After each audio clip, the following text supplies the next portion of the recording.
Hello，大家好，欢迎来到微语看世间。因为这个霍尔木兹海峡它的封锁呀，有很多人呢都在担心这个油价啊。那甚至伊朗的国防部都喊话说，如果你们愿意支付$200一桶油的话，我们愿意奉陪，可以打10年都没有问题。昨天还在喊这个话，但是现在呢，那今天传来消息啊，美国已经击沉了48艘伊朗的舰艇。川普都觉得好可惜啊，他说：“哎，为什么要击沉呢？我们把它缴获下来，并且利用不好吗？”那川普呢，他果真呐是这个商人思维啊，总是想着要废物利用，不要浪费了。但是呢，军方给他的答案呢，就是说击沉更加好，更加高效一些。那川普就说：“啊，那好吧，他们说好一些，那么他们说击沉好一些，那就击沉吧。”所以呢，随着这个美军彻底摧毁这个伊朗的海军呐，船只开始安全的通过这个霍尔木兹海峡了。今天刚刚已经说过了啊，已经击沉了是48艘伊朗的舰艇，所以说伊朗的海军基本上呢是被美军已经给彻底的摧毁了。所以现在霍尔木兹海峡呢，基本上是所有的船只都能够大胆安全的通过了。川普说大胆一点，我们已经摧毁了他们的这个海军了。所以现在呢是油价应声下跌了啊，油价现在已经从$119跌到了$81，所以这个跌幅呢是达到了32%，这是应该是创下历史上最大的单日跌幅。所以大家看这个好消息不断啊。好，我们看看现在已经来了有多少朋友了。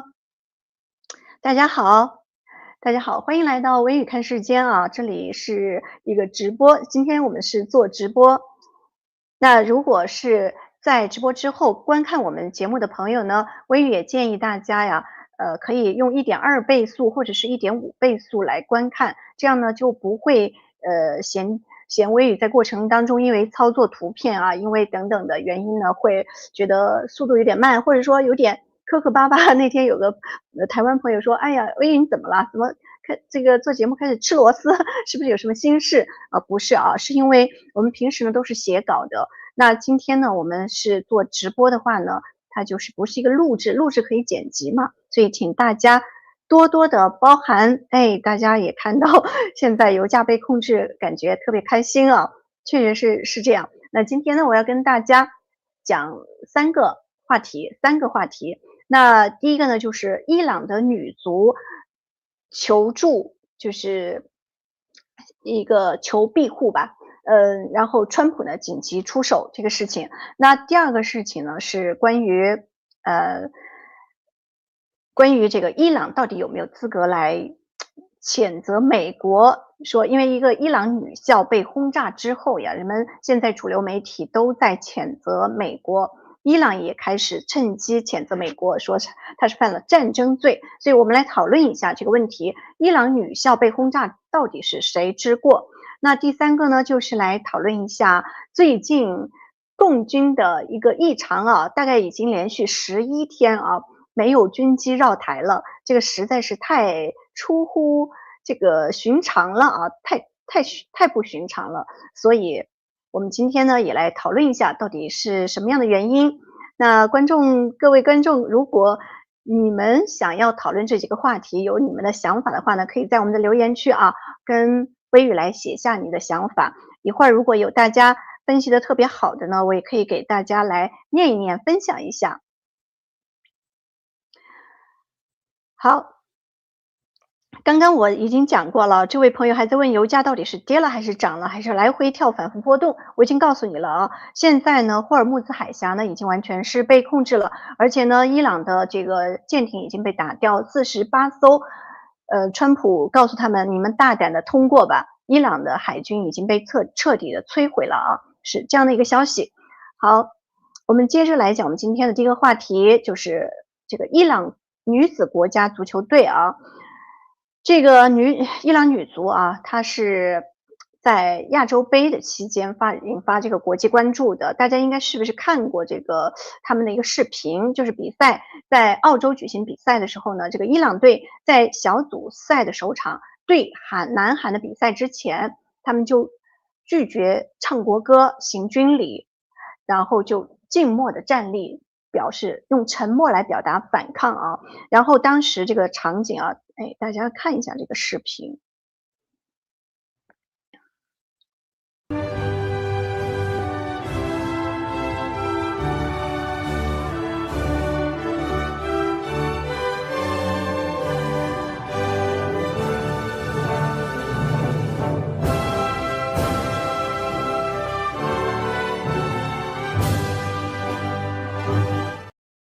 好，我播放完了，因为时间的原因。那大家应该看过这个视频的，就是他们用这种沉默来表达他们无声的反抗，但是呢，他们很快呢就受到威胁了，因为这个伊朗政权的高级宣传人员呢，他们就威胁说要杀害这几个伊朗女子足球队的成员，因为他们在这个比赛当中就是没有唱国歌，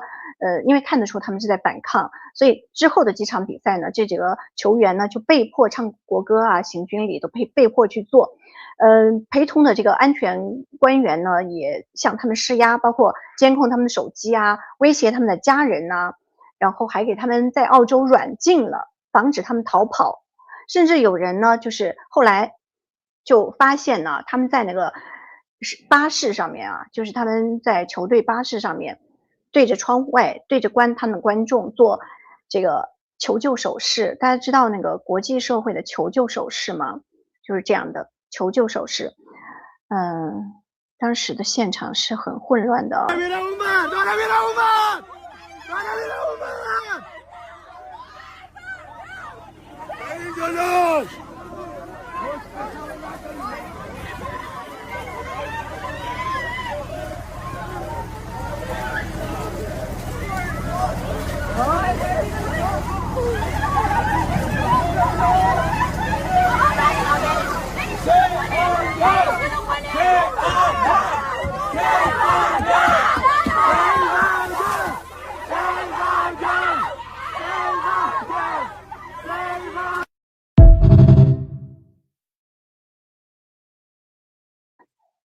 我们可以看得到啊，就是在这个视频当中呢，就是他们在做这个求救手势，但是呢，这个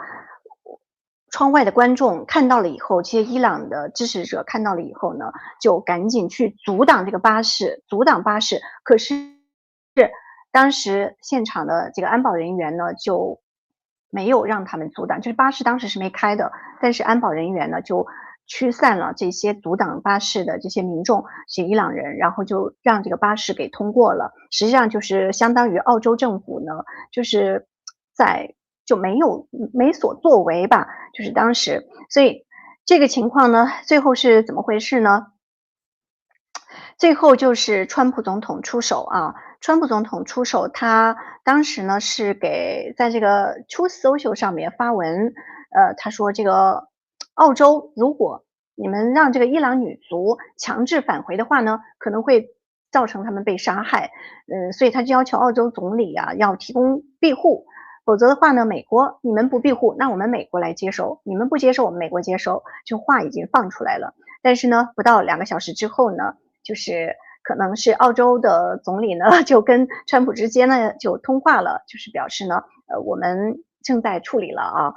就是答应处理了，说其中的5名球员已经获得庇护。这5名球员，我们看看他们的照片啊，就是确实后来就显示，澳洲当地的这个安全官员呢，就是亲自的到这个酒店去帮助他们、协助他们来签署了这个庇护的条款。然后呢，这5名球员大家看啊，非常勇敢的脱下了他们的头巾，非常勇敢的脱下了他们的头巾，真的是非常开心，他们能够获得庇护啊，获得保护。我觉得国际社会确实是本身澳洲就应该在第一时间来保护他们的，而不应该让川普总统站出来指责之后呢，才去做他们该做的事情。确实是有人就批评他们说，这个澳洲政府呀，是莫名其妙的拖拖拉拉，一直拖到最后一刻才出手拯救他们。其实还有其他的几个人，他们没有留下来，为什么呢？因为他们的家人受到威胁了。你知道有时候一个人真的是身不由己的，当家人被威胁的时候，他们真的也许是孩子，也许是他们的这个父母，或者是其他的亲人，所以他们不得不返回去，即便回去一条路就是死路，他们也必须要陪着他的家人一起去送死。其实我们都知道伊斯兰神权政府他们是有多么的残忍的，他们是怎么对待女性的。最近大家有没有看到啊？网上其实也传出了哈梅内伊的视频啊，他说什么呢？他说女性是真主创造的另一种动物，是用来给男人取乐和享乐和玩弄的。之所以要把它创造成女性的样子，是因为怕吓着男人。所以你说这个话，你看一听起来，你听到这个话，你都已经能够感受到，它完全是一个非常变态的一个政府啊，一种理念了。然后呢，像这个霍梅尼，他呢也是伊斯兰革命卫队的这个第一个主要的领导人霍梅尼，他曾经写的书上就写着什么呢？明确规定了，你们不能跟9岁以下的女孩子结婚，意思就是9岁以上的女孩，你们都可以跟她结婚。9岁女孩就被迫要跟那些老男人、那些成年人结婚。还说什么呢？更加可怕的是什么呢？他说9岁以下的女孩子你们不能跟她结婚，但是你们可以干什么？你们可以用任何形式对她们进行猥亵。他写的非常的直白啊，就是各种猥亵的行为，他都写的非常的直白。我这里是不能跟大家念出来，但是大家就可以想象，就是甚至于对于一个正在襁褓中的吃奶的女孩子、小婴儿、女婴，他们都可以做任何的猥亵的行为，都是没有犯法的，都不犯法的。所以你看，就是非常非常变态的一个政权。那么他们既然是这样子看待女性，那么他们会怎么样对待这几名反抗的伊朗的球员呢？女球员呢？当他们另外几个返回去之后，他们所面临的是什么？就是一目了然吧，就是这件事情就是会死人，就是会受到伤害。所以我说这个澳洲啊，澳洲它实际上呢，确确实实是，反应有点迟钝的。我觉得澳洲向来是这样子，我们从这个杨兰兰这个事件里面也能够看得出来。你看杨兰兰，她到底是什么样的背景、身份，这么神秘，但是至今犯了这么大的案子，竟然澳洲政府警方都没有公布她的身份。那说明什么呀？说明澳洲跟中共之间的这种妥协，对不对？也就是说，澳洲政府它确确实实在某些时候是没有什么原则性的，他们就是会要妥协的，跟独裁政权，跟这些残暴的专制的独裁的政权，他们就是不讲人权的，他们也就这样子妥协。所以这个事情说到这里为止吧，也就是说非常让人感到庆幸的是，至少有5名球员，他们最终获得了庇护。我觉得这是我们感到最欣慰的一点。其实他们当时也在媒体上求救。We have some more questions from TK. خب قطعا هممون از شنیدن این خبر ناراحت شدیم. Obviously, we're all concerned and sad at what has happened to Iran, and our families in Iran, and our loved ones. But I really hope it's very good for our country to have good news ahead, and I hope that my country would be strongly alive. در حال حاضر اومدیم فوتبال بازی کنیم. قطعا ما هم نگران خانواده هامون. We have so much concern regarding our families and the people in Iran. Nobody. 好，这个我就不放完了，只是给大家看一下，就是这些伊朗的女足们，她们是多么的希望能够得到庇护。那川普总统呢，一出手呢，就说你们不接收，你们澳洲不接收，我们美国来接收，就是在这个事情上面非常非常的清晰哦，就是这种做法非常非常的清晰。好，那么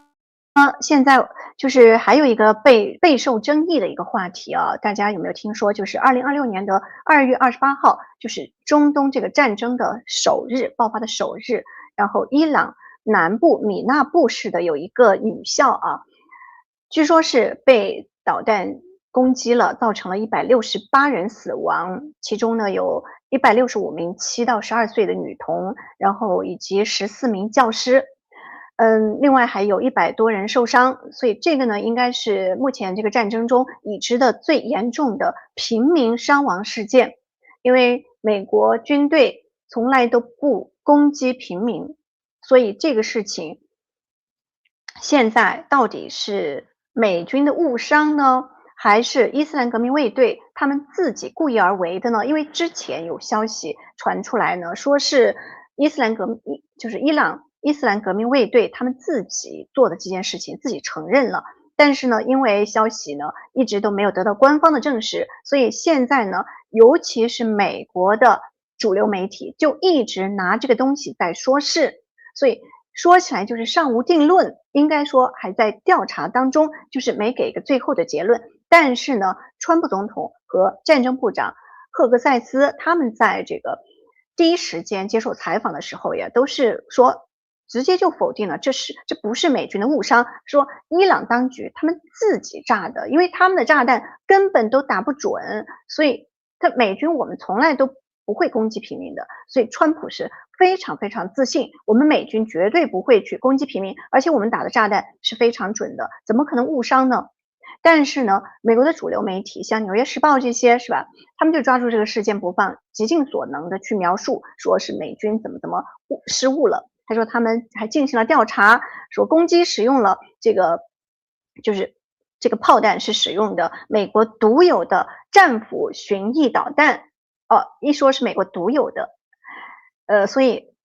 有些影片呢，它也证实这个导弹击中的是附近的这个军事综合体，也就是说那里有个军事目标，但是呢，结果波及到了学校，也就是说有军事目标就被伊斯兰革命政权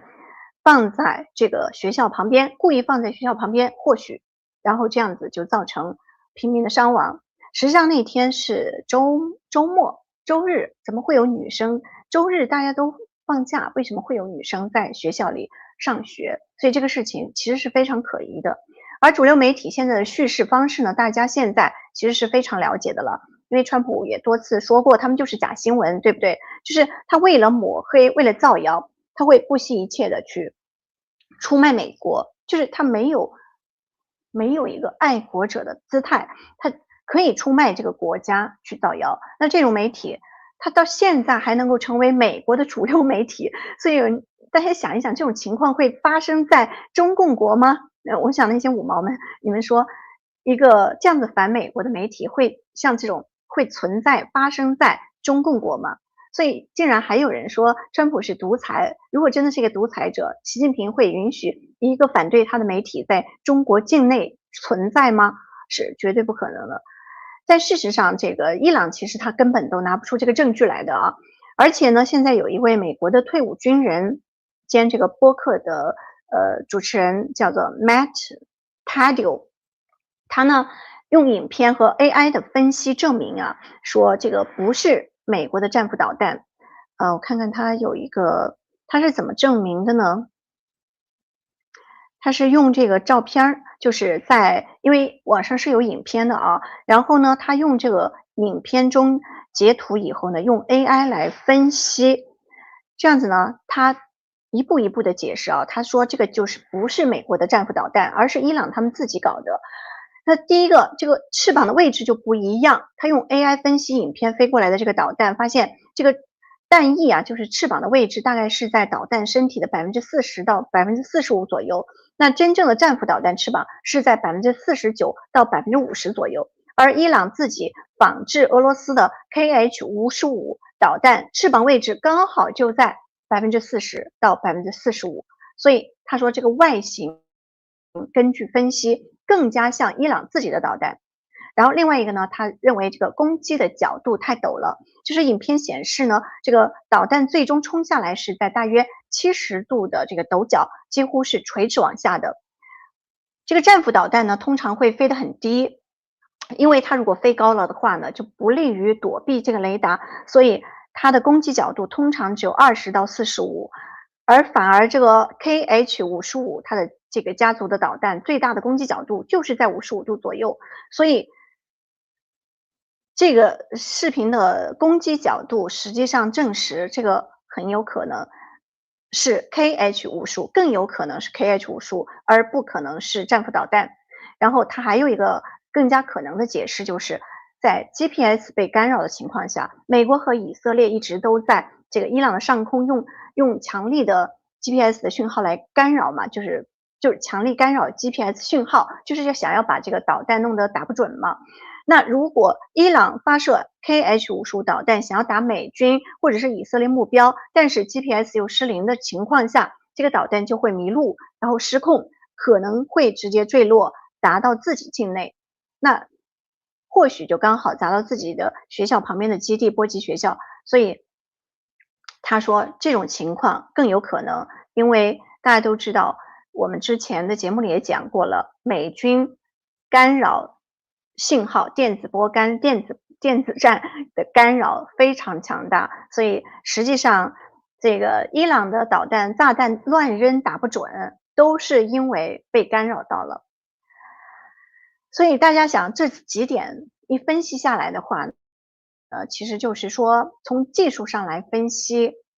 这个导弹是美国的什么战斧导弹的可能性非常的小，更有可能是伊朗自己的导弹。所以这是技术上的分析了，我们再从这个法理上来分析一下啊，就说美国它到底有没有资格来伊朗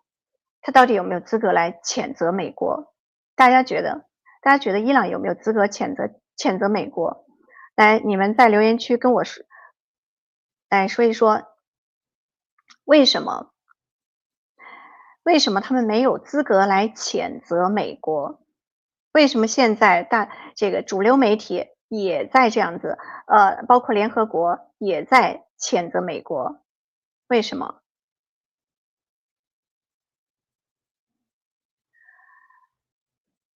就是我是觉得伊朗非常好笑啊，就是那些伊斯兰神权政府，他们平时是怎么样残暴的对待他们自己的平民的，伊朗平民的，他们根本不把这个人命放在眼里，就包括今年1月份，因为伊朗民众的这种反抗抗议，结果他们处决了多少几万名伊朗人，那现在呢，却用这100多名女学生的死亡来谴责美国和以色列，称这是战争罪，所以你觉得他们好不好笑？如果伊斯兰革命卫队他们真的是在乎他们的民众，他怎么会把这个什么军队的指挥中心也好，军事设施也好，设在学校或者是设在医院呢？这些平民聚集的地方呢？不就是为了像这个哈马斯的恐怖组织一样，把平民来当肉盾、当挡箭牌吗？所以真的不排除伊朗政权其实是自己杀害了自己的平民，用来栽赃陷害美国。同时呢，因为大家都听说过这个哈梅内伊去见真主，然后获得他的72个处女这个笑话是吧？其实这是真的，他们就是这么想的，因为他们的心目中，女性就是用来，他说是真主创造的一种动物，供男人享乐的，所以他去见真主之后，真主分配给他72个这个处女，这是真的，不是开玩笑的。所以他们很有可能就是这样子，故意在哈梅内伊死了之后来杀死这个女孩，来给她陪葬，是极有可能的。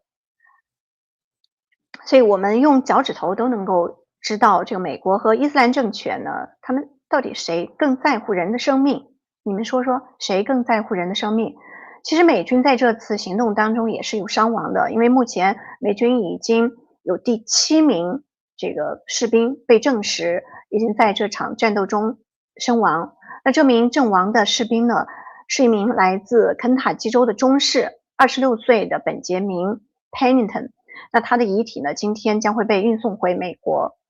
对于每一位阵亡的美国士兵啊，就是美国政府都会用一种非常隆重的礼节来接他们回国。在美国白宫的账号上呢，有这样的一段视频啊，我给大家看一下。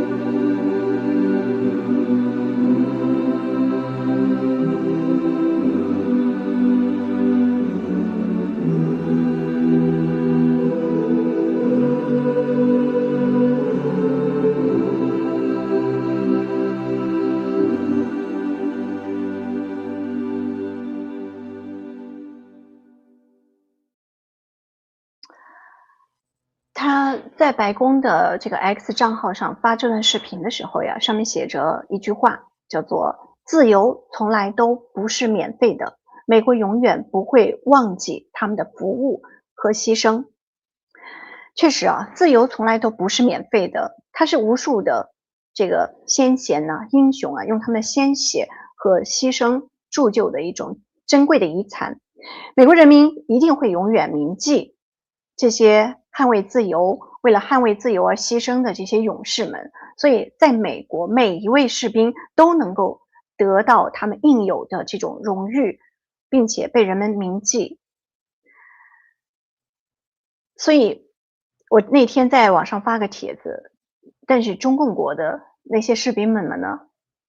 大家看过长津湖是不是？这些士兵们就只能够被他们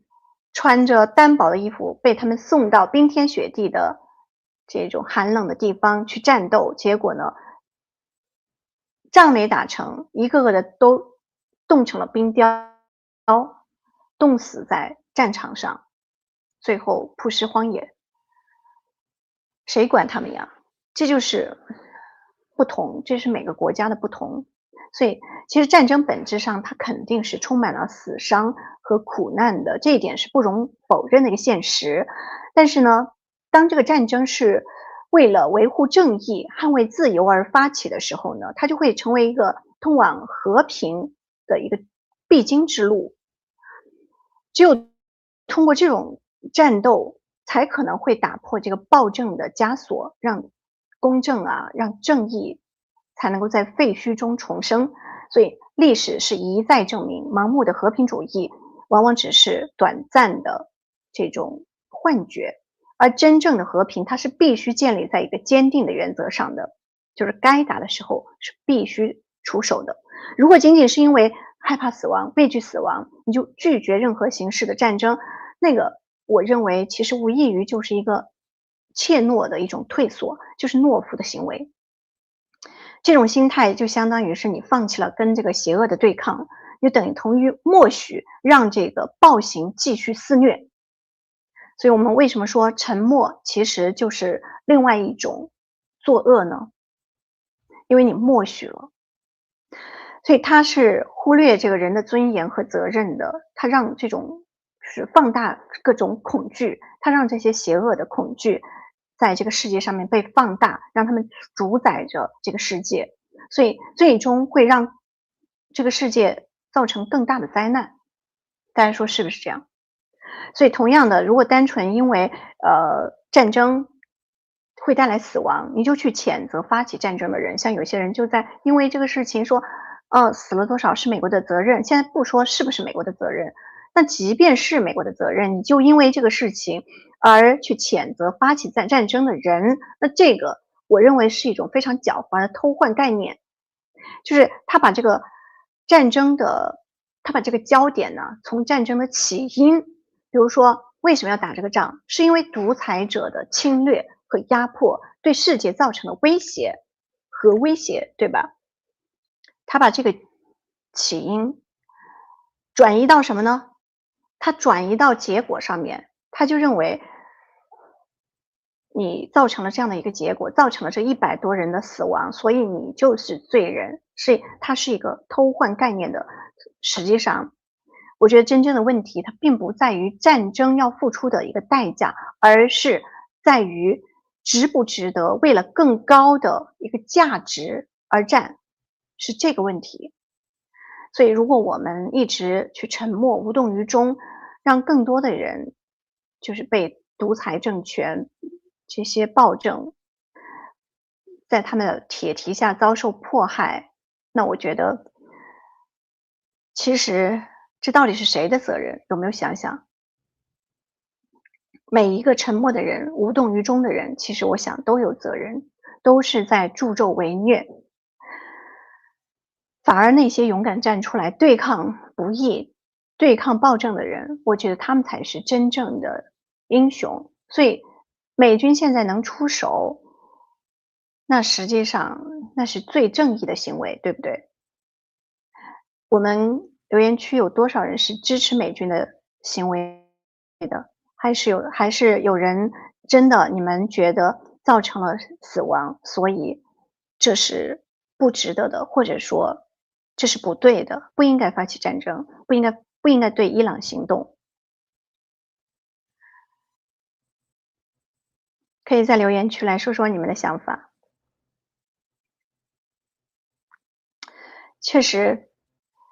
我觉得唯有让正义之手啊，就是我在我的 X 平台上发了一句话，我说其实就唯有让正义之手握紧这个强大的战斗力，就必须让世界上最有威慑力的战斗力在正义之手，然后让它有效的去威慑那些邪恶的势力，去阻止更多的死亡。这个力量它不是为了征服，知道吗？不是为了征服，它是为了防卫和解放。就是它其实是像一把剑悬在这个暴政的头顶上，然后让那些暴政你干什么坏事的时候，你都要三思而后行，这是一种威慑力。那只有拥有这样的一种实力，正义才可能说是得到一种现实的保障，才能够让世界避免更大的浩劫。你们同意我的说法吗？而且呢，大家想想，战争它本身其实是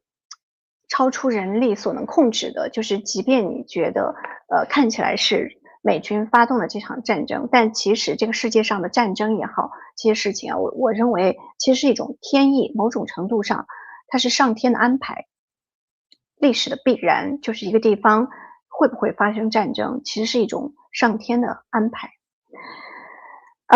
那么还有人说呢，说这个美军的行动有可能会激活伊斯兰政权的这个基本盘，会让很多的伊朗人团结起来对付美国。那会不会这样呢？根据最新的估计啊，这个伊朗在2026年的这个总人口大约是9316万人。那根据 Garman 的这个调查显示呢，47%的人表示他一生中从有信仰转为无信仰，有6%的人转换成了其他的信仰，比如说有些人去信基督教了，或者去信这个他们原始的那个叫什么拜火教了。然后72%到73%的伊朗人是支持政教分离的。然后72%呢是反对强制戴头巾的，显示有很多人是因为这个法律压力而表面遵守的。然后政府在2024年也透露了一份调查，显示呢10%的人他自认为没有宗教，然后24.1%的人中度宗教，大概加起来就是34%的人并没有非常虔诚的去信仰。那估计呢，这一类被迫或者是非虔诚的伊朗人呢，很有可能占这个总人口的40%到60%，尤其是在城市啊、年轻啊和一些受教育的阶层中，这些人口更常见。受经济压力、社会变迁和对政权不满的影响，这些人大有人在。所以这个数字，这个才是我觉得还是不完全统计，可能比这个数字还要更高，因为曾经有统计，只有20%的伊斯兰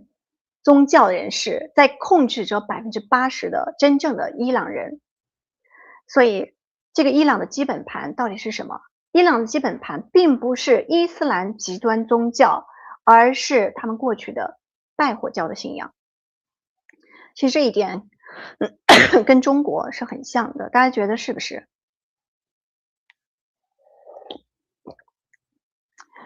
中国现在大家想想，有多少人是少先队员、共青团员，还有9000万的共产党员，是不是？但是这些人，你们说他们真的信仰共产党吗？所以其实我们可以对比一下啊，就说今天的伊朗和中国其实是非常相似的。第一个，他们都有悠久的历史，起码有5000年以上的非常美好的传统文化。就是他们的这个传统文化，就是他们伊朗是波斯文化嘛，中国是中华文化嘛，其实是5000年传承下来的，是非常美好的一些文化。然后第二个呢，就是他们都被外来的意识形态给统治了。中国大家都知道，就是被马列主义统治，对不对？其实都是一个共产主义、马列主义，这都是外来的，不是中国原有的。那伊朗呢？伊朗就是被外来的极端伊斯兰宗教，这个什叶派的伊斯兰主义给统治了，就强迫他们通过杀人的手段，强迫他们来改变他们的信仰，一代一代的下来，直到今天，把他们大部分变成所谓的戴头巾的伊斯兰教的信仰，但事实上他们骨子里不是，所以这是很相似的。这就是其实共产主义也就是邪教，他们那个伊斯兰极端宗教其实就是邪教，跟邪教是一样的，政教合一的一种邪教，而共产主义也是一种政教合一的邪教，所以他们两者是非常非常相似的。伊朗已经有1300年的被这个邪教统治了，在中国稍微短一点，就77年，所以这也是非常相似的一个点。但我想共产主义的这个邪恶不亚于伊斯兰极端宗教。那么第三个呢，就是相似的，就是篡政以前他们的这个领袖呀，都是非常善于欺骗的。您说这都是中国人自己选的吗？中国人自己选择了共产党吗？当初就是不支持蒋介石的国民党，然后把他们赶走了吗？然后又说伊朗人也是，当初你们不是自己就选择了霍梅尼吗？对，当时他们是因为受骗了，是因为共产党和这个霍梅尼的这个神权领袖，就是神权领袖霍梅尼，他跟那个毛泽东一样呀，他们都是非常善于欺骗的手腕，欺骗手腕非常厉害的。他们伪装成一个就是非常清廉的，我们就是讲民主的，他随时可以喊出民主的口号来，然后我们开放的、简朴的，我们没有贪污浪费，没有这些，就是他把自己塑造成一个这样的形象，然后当人们在急于寻求一个正义的时候，他很有可能病急乱投医，所以这就骗了当时的伊朗人，也骗了这个中国人，所以实际上这一点也是非常相似的，大家说是不是？然后还有什么呢？还有就是今天的伊朗人和中国人其实都需要认清楚一点，就是什么才是你们真正的文化，什么才是外来势力，你们是在被谁掌控中，你需不需要恢复自己真正的传统文化？所以这一点是每一个伊朗人和中国人都需要去思考的问题。伊朗人需要去驱逐这个神权政府，去恢复真正的波斯文化，而中国呢，中国人他需要去驱逐马列主义，恢复真正的中华文化，这是同样的。所以今天这两国人呢，都因为奴役自己的政权快要垮台了，而开始在欢呼庆祝。那只不过就是有区别了，就是因为伊朗是正在进行当中，伊朗人民就是非常幸运的得到美国的这种帮助，但是呢，这个中国呢其实也是同样的，川普现在所做的事情其实都是在间接的打击中共，所以中国其实也是在这个路上了啊，已经在这个路上了，所以大家应该要仔细看清楚这个局势。我们说为什么它是已经在路上了呢？其实最近是有一些苗头的啊，比如说我们要讲的这个第三个话题就是北京为什么这个军机绕台已经停飞11天了，不绕台了？为什么？我们等下来讲啊，先给大家介绍一下这个产品，就是我经常介绍的韩国的红海参，这个修复饮啊，就是它的修复功能非常的好，它不是这个人工养殖的那种海参啊，它是济州岛的渔女到深海里面去采摘回来的天然的红海参，然后这个红海参他们加工以后的这个口感非常的好，吃起来像吃果冻一样的，就是你闻不到一点海参的腥味，吃起来像吃蓝莓果冻一样，然后它的作用非常好，就有很多现在我们是卖的最好的产品之一，现在很多人都回购，并且呢反馈特别好，有很多人都是吃了以后呢，一个是血压血压降了，有些人呢就是膝盖半月板了，年纪大了以后就被磨损了。然后有一个观众是吃了2个多月之后，他就感觉到他的膝盖半月板已经修复了很多，他可以上楼两条腿可以用力了，以前都是拖着一条腿的，所以他感到非常高兴，就是直接一口气买了好几个月的，因为他怕买不到，就是囤不到，就囤一些货在家里啊，怕买不到就接不上来了，就是他已经感觉到非常好。我自己试了一下，就是我觉得修复作用确实很好。就是你口腔溃疡的时候，你当天晚上吃1支，第2天你会感觉到，哎，好像这个就是不痛了。那我痛的时候，其实是连说话，连做节目说话都觉得很难受的，就是第2天就立马就会感觉到缓解。所以我是个人感觉也是特别好的，有很多反馈都是很好的。如果大家想要买的话呢，可以。我们会在留言区放这个链接啊，大家可以用我的优惠码 WEIYU 微语来购买，可以享受85折的优惠。那如果你想长期吃的话呢，也可以选择预定，就是提前预定之后呢，你可以预定每个月或者每2个月给你就是发一次货。那如果是第2次开始发货的时候呢，他就会给你再继续打8折，就是比85折要更加便宜一些。所以，他会优先保证你的货，就是当没有货的时候，先优先发这个预定的。然后呢，如果有礼品的时候呢，他也会优先送给有预定的，所以它会有很多好处。当然，你也可以随时取消。但你说啊，我最近一段时间我也不想吃了，我也不想让他寄货，我也不在家哦，你就可以马上取消，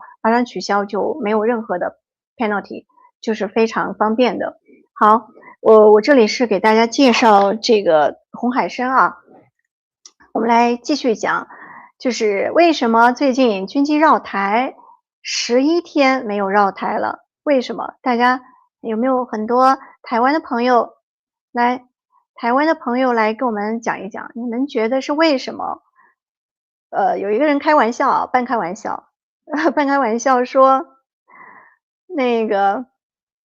半开玩笑说是因为这个美国打击委内瑞拉呀、伊朗呀，但是因为他们的中国的石油都是从这些国家去的嘛，所以呢现在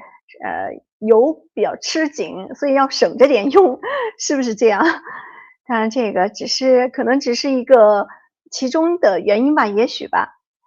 确确实实到现在，你看就只有第几天，第9天、第8天有2架这个辅战机啊，叫做辅战机，还不是真正的战斗机出海，但一直到现在11天都没有侦测到解放军的军机出海，所以非常的罕见的情况。为什么突然收敛了？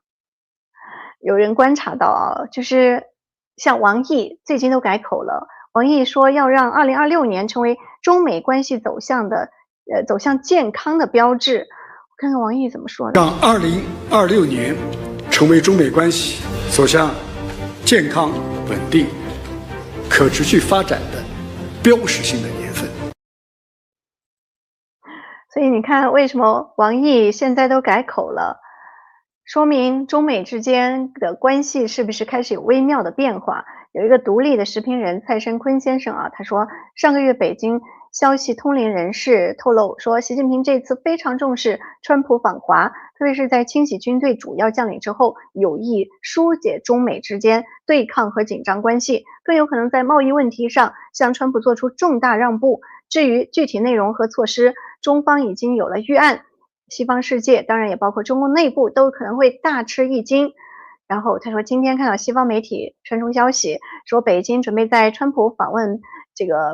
北京的时候，宣布要购买500架波音飞机，而这只是前菜，还会继续端出更多的大餐，让川普的北京之行收获满满，甚至于可能会释放黎智英，香港报业大王黎智英。那这一点呢？其实加拿大的这个独立评论人士盛雪呢，也爆料说了，他说内部消息，说这个黎智英先生会在川普总统到北京之前，以保外就医的名义被释放。那这个消息也是非常的这个诡异的一个点啊，就是中共向来不会这么做的，但是为什么现在会这样子呢？这个盛雪他其实之前有报道有说啊，就是说在打伊朗之前，这个川普的特使啊已经向习近平传过话了，已经传过一次话了。至于传了什么话呢？等一下说，但其中是不是有包括这个黎智英，就是要释放黎智英的消息，好像我们也听说了，川普好像有提到，所以他们有可能会要妥协。就是川普的特使向习近平传话说什么呢？说直接警告你中方，你不要在美国打伊朗期间到这个台湾和南海问题上去惹事了。川普说的是什么？他原话是美方现在正在处理伊朗问题，警告中方不要趁机生事。这是他爆料的就是说爆料里面说的原话，说川普的原话。而且呢，他还说川普这个美方放了狠话，说美国可以五线作战啊，五线作战，包括哪五线？有可能是说委内瑞拉、古巴、伊朗、台海，据说还有一个非洲，大家有没有听说非洲也在打？我也不知道，我没有查消息啊，非洲是不是在打？如果是的话，就是说就是这五线作战，就是美国它有能力同时五线作战，所以让习不要误判了。说，这是一个就是哪一个部的战区的退休了老将军说的啊，他没有说是哪个部的，但是呢，他说是一位退休老将军说的。他说，实话告诉你吧，现在我们的国防部根本都不敢动，这次两会期间，这些人甚至都不敢接受采访了，就是没有人敢说话。因为现在党内有人意识到啊，从这个武器啊、作战能力啊和美国存在巨大的代差。他说：“你们知道他们是怎么形容的吗？说代差至少有60年，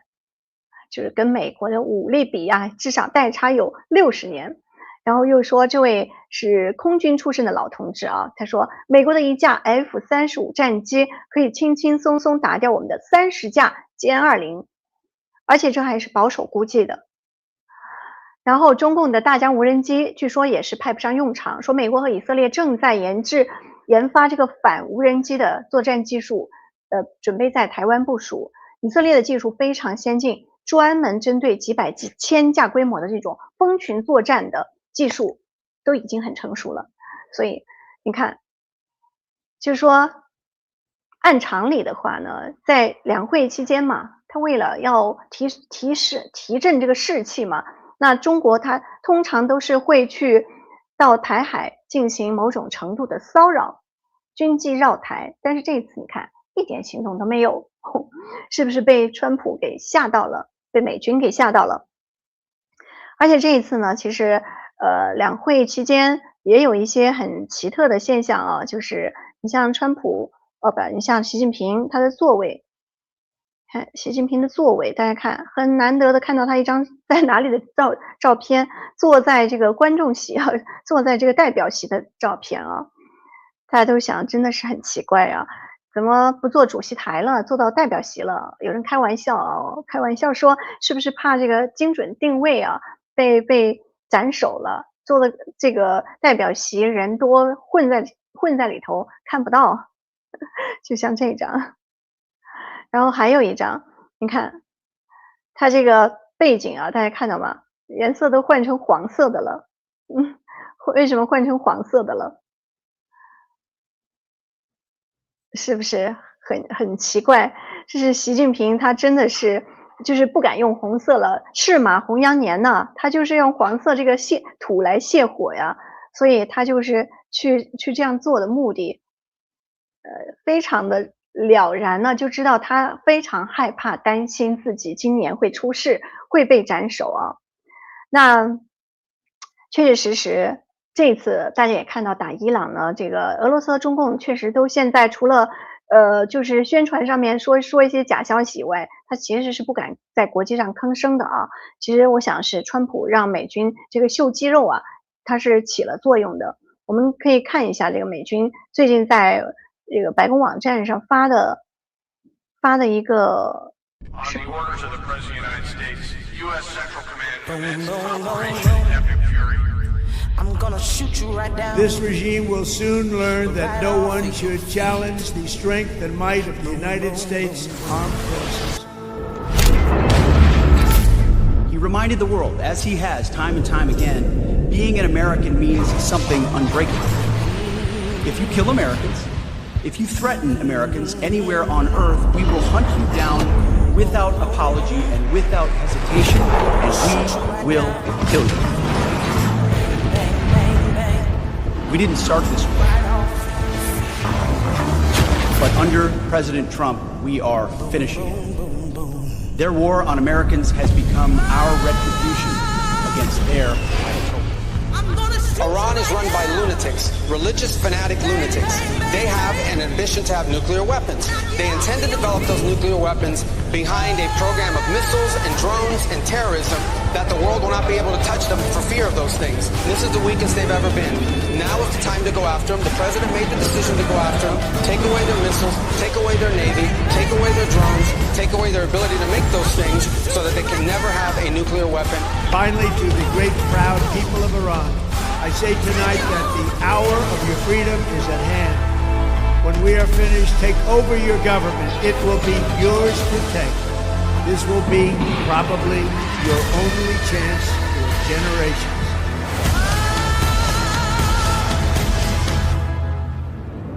Boom, boom, boom.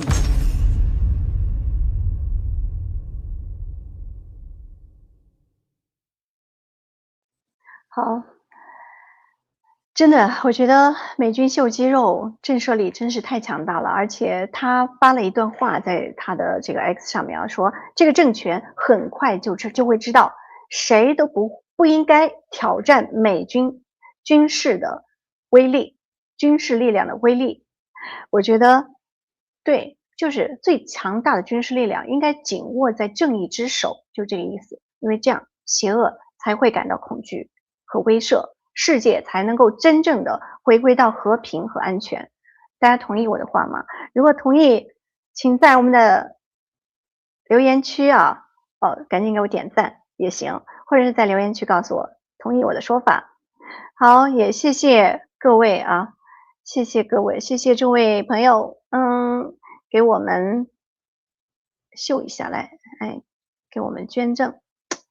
谢谢您。好。今天我们就和大家聊到这里，下次见，拜拜。